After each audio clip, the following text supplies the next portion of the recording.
বর্তমানে ভোট হলে মানুষের আগে চিন্তা যে হিংসার একটা পরিবেশ তৈরি করে মানুষের যাতে ক্ষতি হয়। সাধারণ মানুষ অনেকে ভয় পায় যে ভোট দিতে যেতে। দেখুন, আমরা তো ভোটাধিকার প্রয়োগের মাধ্যমে আমাদের গণতন্ত্রের যে উৎসব সেটা পালন করি, কিন্তু এখানে দেখা যাচ্ছে গণতন্ত্রের উৎসব না, এখানে সন্ত্রাসের একটা পরিবেশ সৃষ্টি করে দেওয়া, মানুষের মনে ভয় ঢুকিয়ে দেওয়া যে তুমি যদি ভোট দিতে আসো সেখানে সন্ত্রাস হবে এবং তুমি যদি আমাদের ভোট না দাও তাহলে তোমাদের ক্ষতি আমরা করতে পারি, এইরকম একটা সন্ত্রাসের পরিবেশ তৈরি করা এবং এরকম একটা ভয় সাধারণ মানুষের মনের মধ্যে ঢুকিয়ে দেওয়া। দেখুন, অনেক মানুষ আছে যারা কোনো রাজনৈতিক দলের সঙ্গে যুক্ত নয়, অনেক সাধারণ মানুষ আছে যারা ধরুন সরকারের কর্মকাণ্ড বা ধরুন পলিটিক্যাল পার্টিগুলোর কর্মকাণ্ডের উপর ডিপেন্ড করেই তাদের ভোটাধিকার প্রয়োগ করে। তারা কোনো রাজনৈতিক দলের সঙ্গেও যুক্ত নয়, তারা সাধারণ মানুষ, সাধারণ খেটে খাওয়া মানুষ। তারা তাদের ডেলি রোজগার করে এবং ডেলি শ্রম দান করে, সে তার মাধ্যমে তারা রোজগার করে এবং তাদের জীবন অতিবাহিত করে।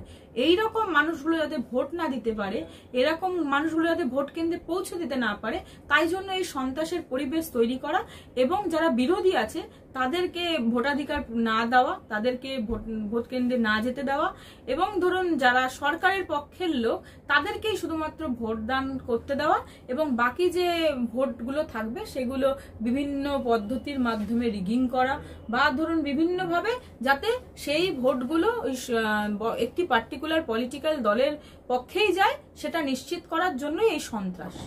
এবং সেটা শুধুমাত্র ধরুন এই উপনির্বাচনেই হচ্ছে তা নয়, সেটা অতীতেও হয়ে এসছে, সে পঞ্চায়েত নির্বাচন থেকে শুরু করে অতীতের যে নির্বাচনগুলো হয়েছে প্রত্যেক ক্ষেত্রে এই সন্ত্রাস দেখা গেছে। দেখা গেল যে বকখালের যে অভিযুক্ত এই গুলিবর্ষণ দাঙ্গা হাঙ্গার ক্ষেত্রে সেই রঞ্জন যাদব, উনি প্রিজন ভ্যানে যখন পুলিশ ওনাকে তুলে নিয়ে যাচ্ছে সেই সময় উনি চিৎকার করে বলছেন যে হ্যাঁ আমি তৃণমূল করি। মানে এটা কি অধ্যত্ত, মানে এটা কি লাইসেন্স পেয়ে গেছে এরকম কিছু? এটা আপনি বলতেই পারেন অধ্যত্ত, মানে এটা শুধুমাত্র একটা সাধারণ কর্মী বলতে পারেন। নেতা যারা ধরুন উচ্চপদস্থ নেতা তাদের এই অধ্যত্ত আছে এবং তাদের থেকেই অধ্যত্ত শেখা। কারণ ওর ভয় নেই, এই কারণে জানে যে ওর পাশে সেই পলিটিক্যাল পার্টি থাকবে এবং ওকে বেশি দিন জেলে থাকতে দেবে না, তাই জন্যই তারা তো কনফিডেন্স, এত অধ্যত্ত আসে। না হলে কেউ যদি কোনো ক্রাইম করে, পুলিশ যদি অ্যারেস্ট করে, সবার আগে যেটা পায় সেটা হচ্ছে ভয় যে আমি একটা ক্রাইম করেছি, আমার হয়তো পানিশমেন্ট হবে।